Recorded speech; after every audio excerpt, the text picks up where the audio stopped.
Welcome to the 4th annual Waco ISD Gifted and Talented Product Fair, better known as Exploring Inspirations. Hello again, everybody. My name is Dale Caffey. I'm at the University High School cafeteria this evening for an exhibition of outstanding student research. The projects on display in this room tonight were created by Waco ISD's best and brightest students. And this represents some stiff competition at the campus level, because only 2 projects from each grade level of each campus earned the right to be here tonight. Let's take a look at some of these magnificent displays and talk to the students who made them. This is Alexander Collins. He is a 4th grader at Dean Highland Elementary, and he is going to speak through an interpreter. He did a study about bullies. So let's listen to what he has to say.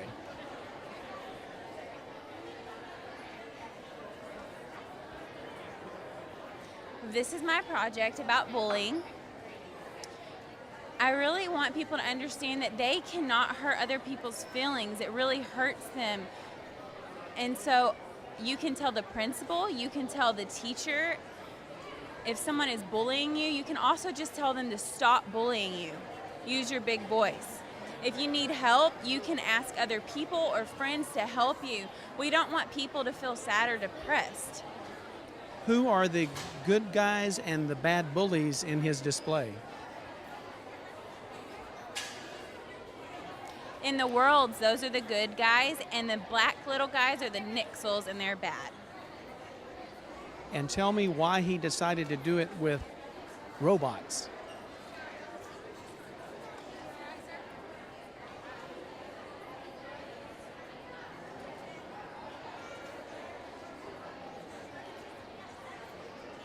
Well, I just like robots. Very good. What did he enjoy most about this study?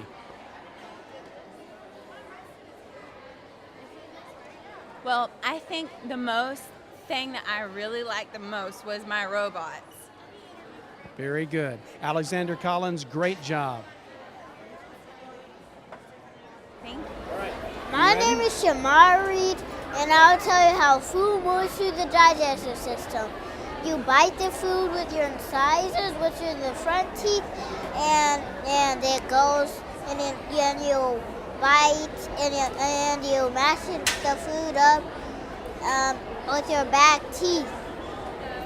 With your back teeth, which is the molars, and then you get mixed with the saliva, and the tongue rolls it up into a bolus. And you swallow the food, and it goes down the esophagus into the stomach, where it mixes up the bolus into a chyme with the acid and enzymes. The stomach is lined up with mucus, so it can't eat itself. It goes to a valve, the doorway to the small intestine, where it absorbs all the nutrients of the villi. And it goes through another valve to the large intestine, where it sucks up all the water, and 100 trillion good bacteria live in there.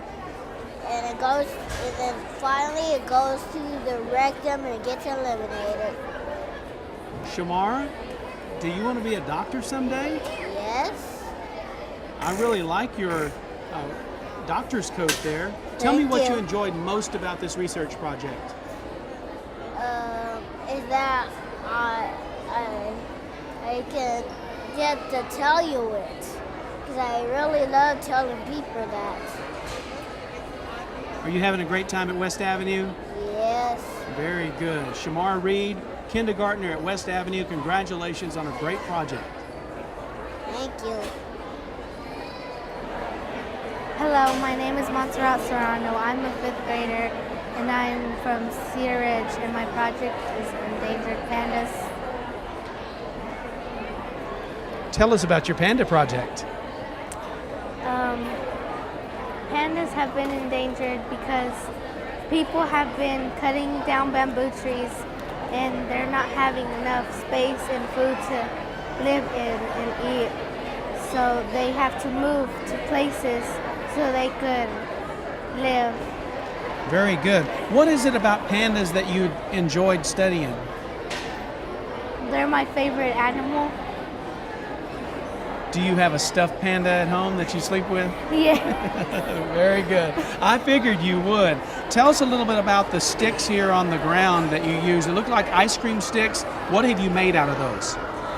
A maze. Tell me what pandas are in over there. They're in an environment, Okay. and people have to go through to save pandas. Very good. Are you worried about the pandas? Yes. Very good. Did you enjoy doing this research project? And tell me what you enjoyed the most about it. I enjoyed making it and buying the things. Very good. Congratulations on a great product here at the GT Product Fair. Thank you very much. My name is German Reese, and I'm a fourth grader at Alta Vista. German, tell us about your studies. My studies, endangered animals. Our animals are in danger of becoming extinct. What kind of animals did you study? Tigers, some types of turtles, and other animals. The white tiger. Oh, the white tiger. Okay. So how many animals in the world are in danger right now, do you know? No. Just a bunch of them, right? Yes. Why are you worried about these animals? Because they're going to become extinct and never come back alive. And there's no more of them. Very good. Are you having a great year at Alta Vista? Yes. Great. German Ruiz, thank you so much for joining us today, and congratulations on a great display board. Thank you. Hello, my name is Michael Stone, the third grader at Alta Vista, and I'm studying my project on chameleons. The chameleons, they use their feelings to tell their they use their color of their skin to tell their feelings. So when their color is dark, that means they're mad or angry, and when it's light, that means they're happy. Very good. Why did you choose to study about chameleons? Because I've always wanted a lizard. You like lizards and stuff like that? Yes. Great. Did you enjoy making this research project and making this display board? Yes, my favorite part was making the boxes and looking up the pictures. But it was hard to do the research because research is not all on one website. Right. You had to do a lot of research. You think this research is going to help you as you get older and get into the higher grades? Yes, because you may talk about chameleons and you already know more about them. Yeah, sure you do. Well, you did a great job, and I congratulate you, Michael Stone, on a great project. Thank you for joining us today. You're welcome. We have been joined by Leobardo Gamasarato, and he is a first grader at Bells Hill, and he looks like a doctor.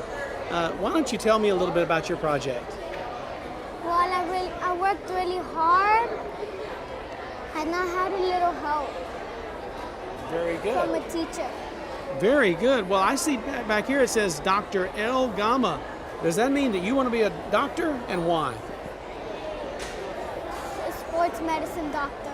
Ooh, a sports medicine doctor. Why a sports medicine doctor? Because I love sports, and my mom tells me if I want to be a doctor. Yeah, that'd be a great thing for you to do when you get older. You know, it takes a lot of studying. Did you study hard on this project? Yeah. What did you have to do special to make this board? Did you have to read and look up things on a computer? On the iPad. On the iPad. Wow, that's cool. So someday, are we going to talk to Dr. L. Galma? Is that what we're going to call you someday? Yeah. Great. You're a first grader now. It won't be that long that you'll be in high school, and then you're going to go to college, right? Yeah. Wow, this is a great project, and you want to be a sports medicine doctor because you want to make athletes feel better Yeah. when they get hurt. Good. Very good. Congratulations, young man, on a great project, and you certainly look the part, too. Dr. Gama. I'm going to call you Dr. Gama, okay? Okay. Thank you. Hi, my name is Katie Shackelford, and I'm in 3rd grade for Parkdale Elementary School. And I studied about seeing is believing, about Santa Claus. My problem was, I don't know how many people believe in Santa Claus and how many people celebrate Christmas. So then I went online and I saw that here is how to say Merry Christmas in different ways. In Hawaii, they say Mele Kalikimaka, and then in Spanish, they say Feliz Navidad. And then here are some things why you should believe in Santa. One is that Santa is magical. 2, even though you don't see him, doesn't mean he's not real. And then down here are some more. My favorite one is Santa's sleigh is faster than the speed of light, which would be 186,282.4 miles per second, or 671 million miles per hour. And then over here it says in many countries, people celebrate Christmas differently and Santa dresses differently. Like over here in the Netherlands, his name is Sinterklaas, and he rides in on a white horse with a cape. And then down here is Spain. His name is Papa Noel, and if you leave a shoe out or a boot out, he will come and put presents in there. And then here is Finland. His name is Dalapuki, and it is one of the few countries where they actually get to see him deliver the presents. Which brings us over here in Germany. He's called Chris Kindle. Same thing as Spain. If you leave a boot or a shoe out, he will fill with presents. And then over here is Netherlands. That's what he looks like. Finland, that's what he looks like. He has a very long beard. And then in the U.S., that's what he looks like. Katie, great job. I can't wait for Christmas now. Did you enjoy this? What do you enjoy most about it? I enjoy trying to inspire people because I would give some of my birthday presents and maybe some of my Christmas presents to parents who don't have any money to wrap them up and surprise their kids for Christmas. Great. Katie Shackelford, 3rd grader at Parkdale. Congratulations on a great project. Thank you. This is Sophia Henderson. She's a 4th grader at Lake Air Montessori. Sophia, tell us about your project. So what I did for my project is I did the CDC Club, which stands for the Car Dealers Club. And what the CDC Club is that it's just a club where we use cards to teach people how to use math, but in a fun way. Because normally people don't like math, but I like math, so I'll do anything to try and help people like it. And how does this help you in math? it helps you because in card games in different card games there's different math features. Like in solitaire, you can count. It helps you count, and it helps you with patterns and stuff. And so, and for Go Fish, there's nothing really for Go Fish, but Well, it sounds to me like you like math. Is that right? I really like You math. love math. And playing with cards is a great way to have fun and help your math skills, right? It really is. How did you come up with this idea? I came up with it because I wanted to choose something that I really like, and I like fishing. And so I was going to choose that but I chose cars because I like to do it with my dad. Great. Well, Sophia, you're a pretty young lady and a smart young lady, too. Congratulations on a great GG project. Thank you. This is Gigi Brennan. She's a 5th grader at Hillcrest PDS, and she studied about Lady Bird Johnson. Gigi, great job. Tell us about your project. Lady Bird Johnson was one of the lifelong leaders partly about her husband, Lyndon Baines Johnson, the president, the 36th president. And she loved helping people and gardening, and her name kind of went with it, Lady Bird Johnson. Her real name was Claudia Alta Taylor, but her nanny said to her, "You're as pretty as a ladybird," and the name stuck. She didn't like it at first, but it stuck with her. It stuck, didn't it? Why did you choose to study about Lady Bird Johnson? She seemed really interesting, and I love the outdoors, and she actually really loves the outdoors. I understand she likes wildflowers, too, because there's a lot of gardens named after her, I think. What else did you learn about her? When they got married, after the first date, Lyndon Baines Johnson asked her after the first date, and she made him wait 10 weeks before saying yes. But Lyndon Baines Johnson, who became our president, fell in love with her the first night, I guess, right? And asked her to marry him. That's pretty quick, isn't it? When you go out on your first date and somebody says, I want to marry you, what are you going to say? I'm going to make you wait 10 weeks. Very good. Gigi Brennan, anything else you want to add about Lady Bird? Nothing? Well, you did a great job, and congratulations. You're from Hillcrest PDS, and you did a great job, and thanks for being here tonight. Thank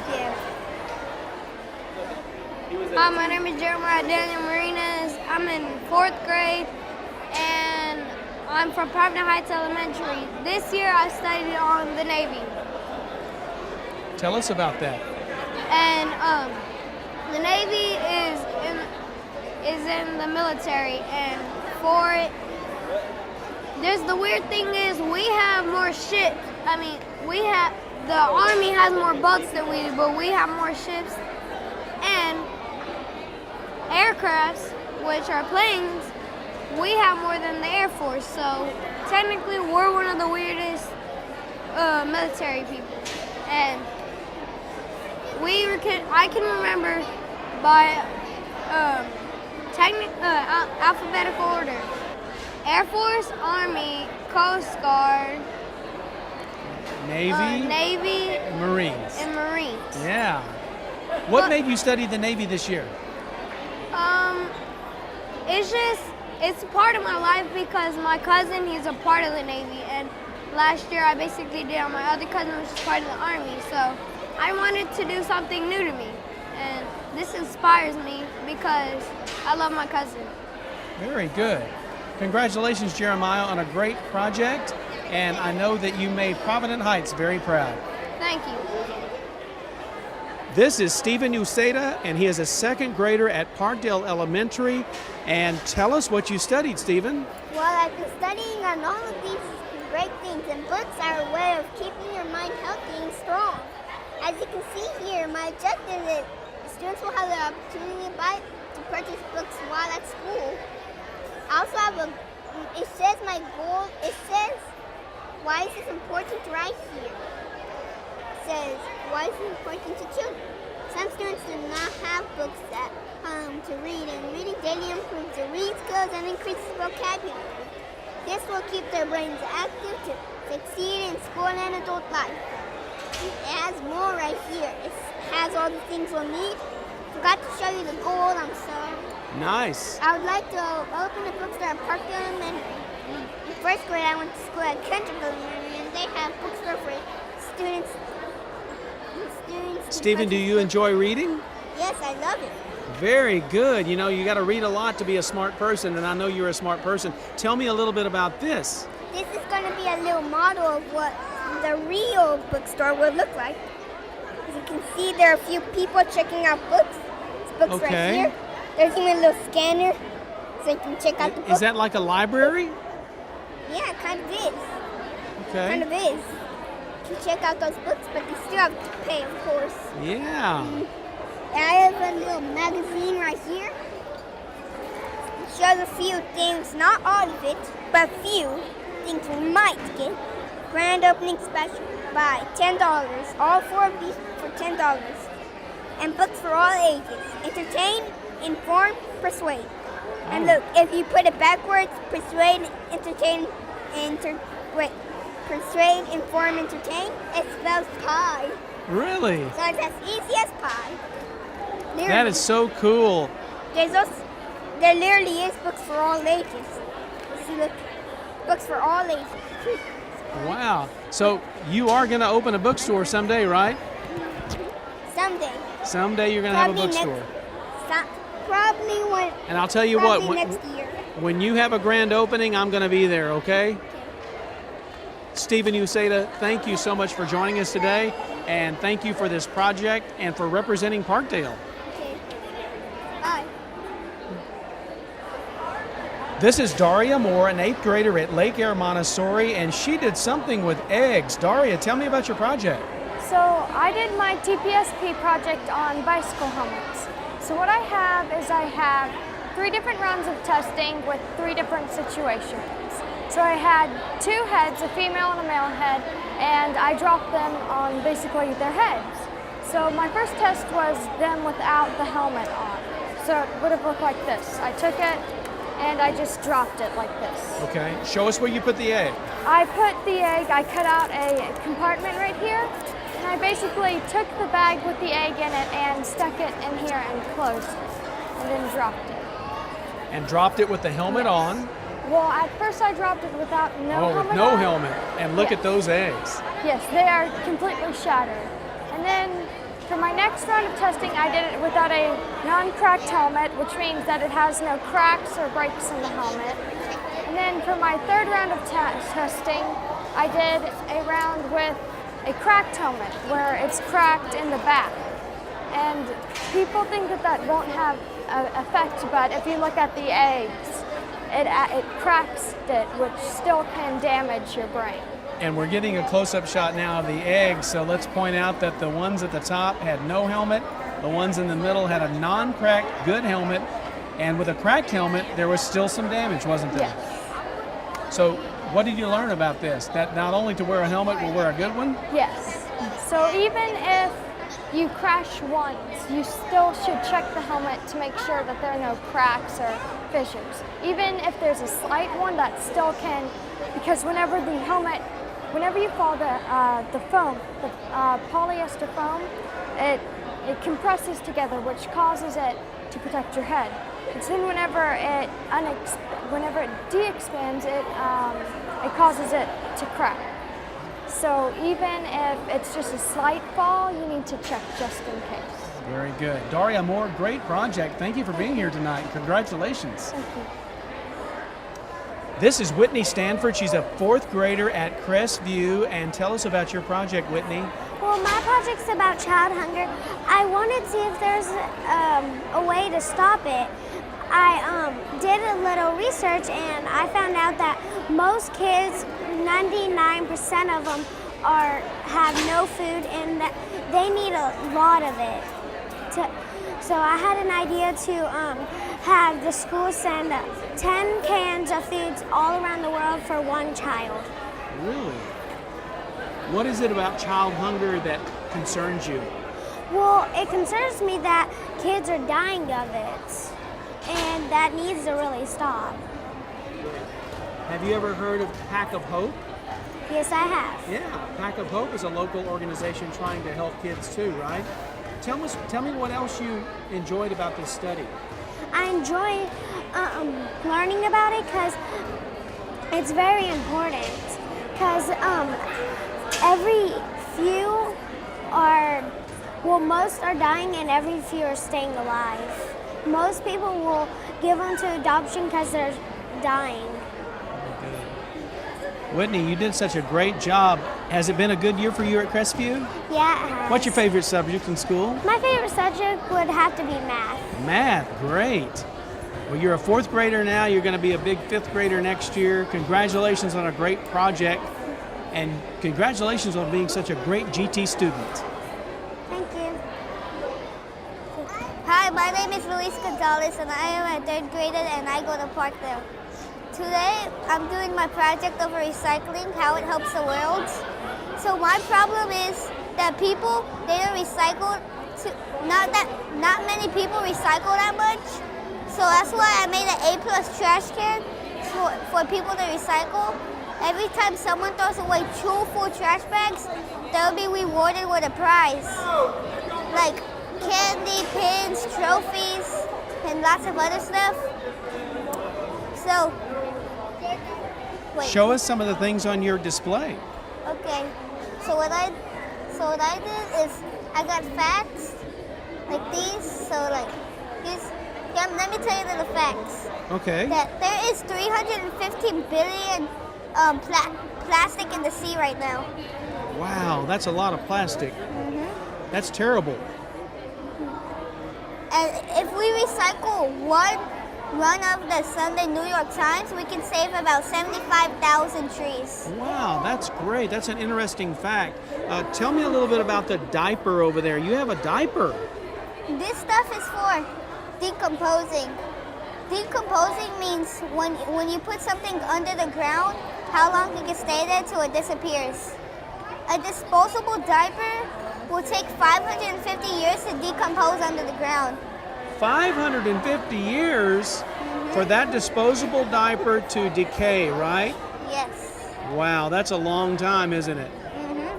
Tell us some more facts. What else did you learn? That it takes 17 million barrels of oil each year to make water bottles for our United States markets. And we have a lot of those plastic water bottles, don't we? And that we use over 80 million aluminum cans every year. And that 350,000 aluminum cans are made every minute. Great. Well, show us your A+ trash can. Did you make one? Yes, I made it. Is this it? Well, why don't you move back and show us how it works? So how it works is you There we put two trash bags in it. Okay. Through this. When you've done that, you're supposed to pull this string back here, and you'll be rewarded with a prize like this. All right. And what's your prize there? Some jawbreakers? It's chocolate candy. Oh, chocolates. All right. Well, Luis, great project. You have represented your school with pride tonight. Thank you for joining us. Thank you. This young man's name is James Rousey. He's a 5th grader at Parkdale Elementary, and he studied about a bug, I guess. Tell me about it.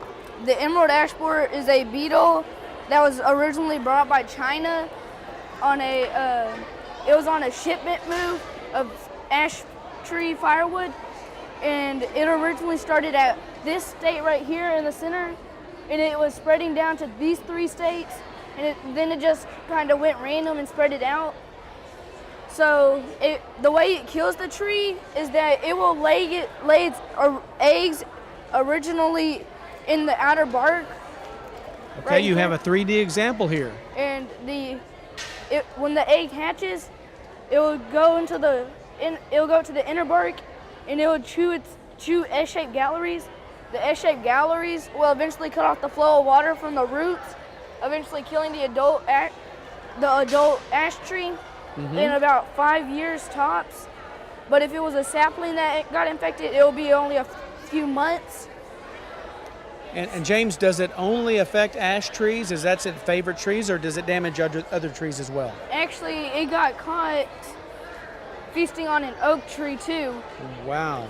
So it feasts on all types of ash trees, and I guess now it's feasting on the oak tree. Oh, that can do some real damage, can it? Now you said it started in Michigan, and now look at all the states where you have it. Is that right? Where the pins are at?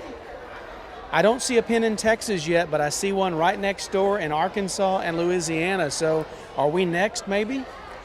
It'll probably spread to Oklahoma, because I noticed that North Dakota has a lot of ash trees, but it hasn't spread there yet. So we could be next. But I color coded the dots so you can see what year and like what season it came into it. And so the emerald ash borer starts off with the eggs in the outer bark. Yeah. Then the eggs hatch and larvae come through. And then during fall, the larva will start chewing S-shaped galleries through the tree, and it'll eventually start growing into the adult emerald color beetle. That will leave D-shaped exit holes, and the emerald ash borer will spread out and then lay another egg when it's time for feasting onto another ash tree around that country, or spread it into a different country.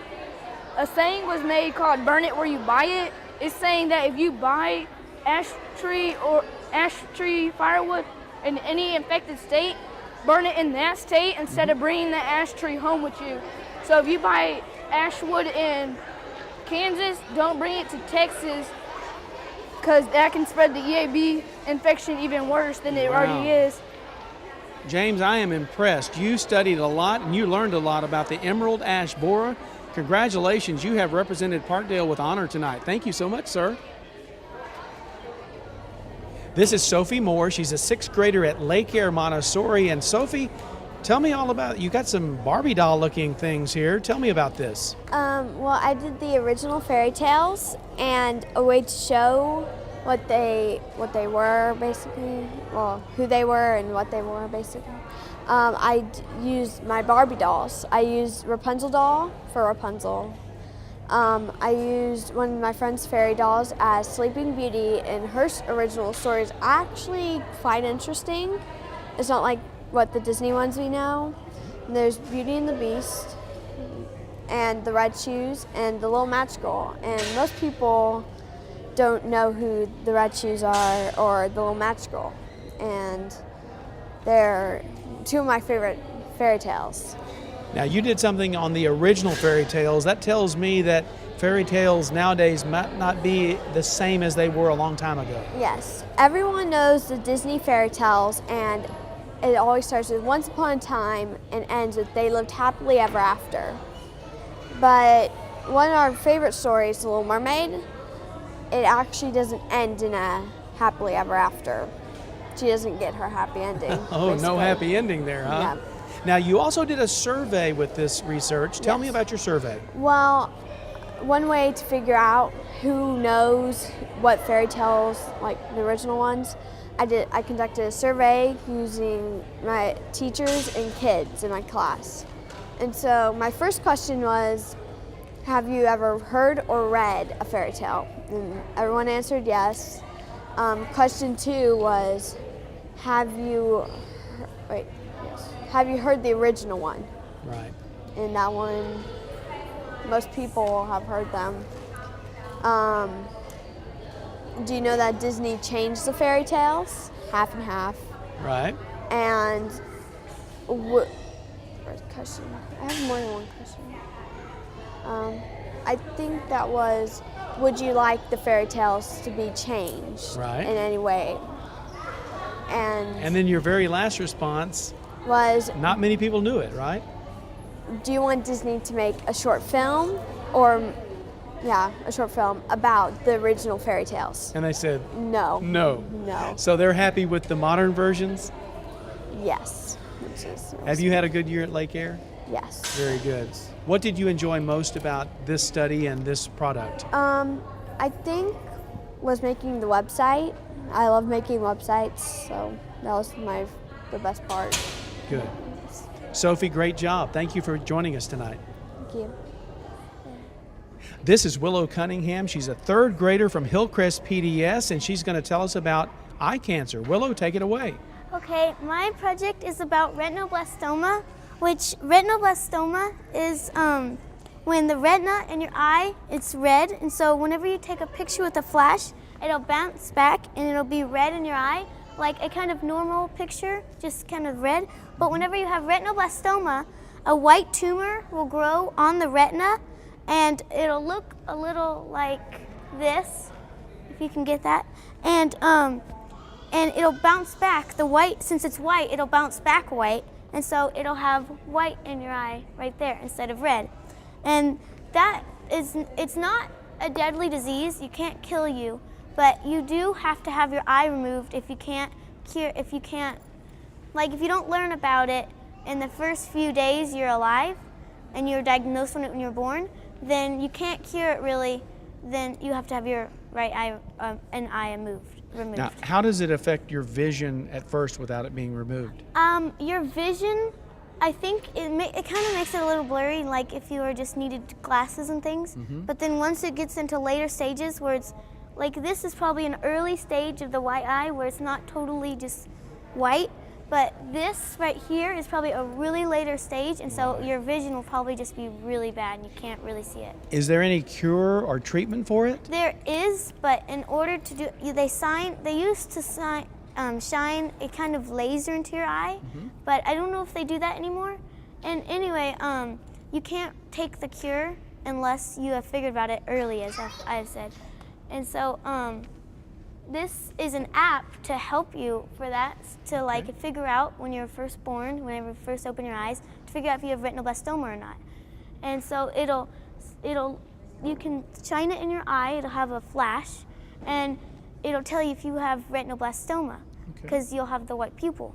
Now, I see a name Greg Hamerly on there. Was that part of your research? Who is that?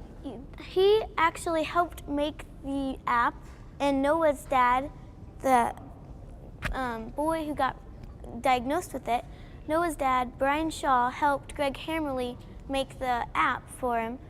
And so I actually did an interview for him to figure out some questions. Did you actually contact Mr. Hamerly? Yes, he actually, we know him by our church. He goes to our church. And so we met together, and I just asked him a few questions, and he would just answer them. Very good. What did you enjoy most about this project? I think learning about how we made the app, and I learned a lot about computer science, and I didn't know anything about computer science, and I like to learn a new thing. Great. Well, Willow Cunningham from Hillcrest PDS, congratulations on a great project. Thank you. My final guest this evening is Brennan Alvarado. He's from Dean Highland Elementary. He's a 5th grader, and this young man loves tornadoes, or at least you love to study them, right? Tell me why you chose to study tornadoes. I chose it because it's a very interesting weather destruction, because how it forms, how it all creates the destruction is really interesting. What did you learn about the different categories of tornadoes? The categories? Right, like F0, F1, up to an F5, right?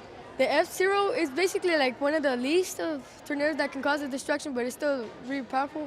The F1 tornado is like a little bit more than the F0, but it's a little bit more destruction. And the F2, it has wind speeds between 133 to 147 miles per hour. And F4, it's a little bit more destructive than most of the tornadoes because it has more damage, can pick up cars, can root up trees and take off roofs. And the F5 is most of the destructive tornadoes of all because it can basically rip anything in its way. We don't want to be around when those F5s come through, do we? Yes, sir. Very good. Now, you also made a tornado machine here, I guess. Talk a little bit about it before you show us what it does. Well, these slots are to let the warm air in, and I'll put a dry ice and the warm water, which is going to create a smoke that goes up, and I'm going to connect this wire to the battery on the plus sign, and the computer fan is going to basically suck it up and then form a tornado. So basically you have a computer cooling fan on top that you're about to do. Okay, show us how it works, will you?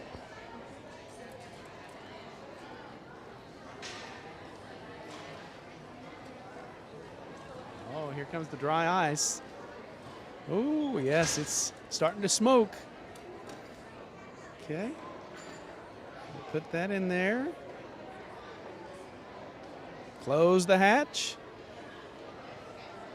Turn on the fan, and here comes the tornado. Look at that.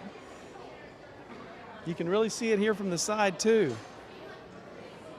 That is a very realistic looking tornado.